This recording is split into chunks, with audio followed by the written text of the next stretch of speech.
tall mountains on our they come to all the water. It comes from there. That's where the spring water comes up.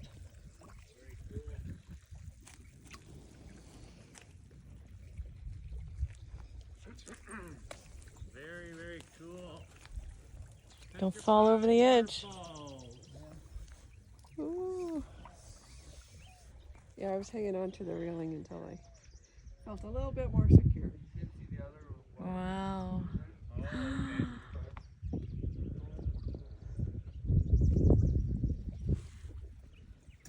So there's only two in the world. These type of petrified waterfalls. Here in Oaxaca and here and one in I think in Turkey, if I'm correct. There's the other one.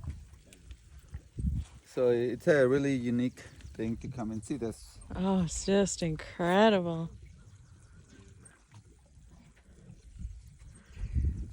Where is the water coming from? A cenote? No, No? remember all the mountains that they're taller. We can't see it from here, but they're taller mountains, and all the water comes.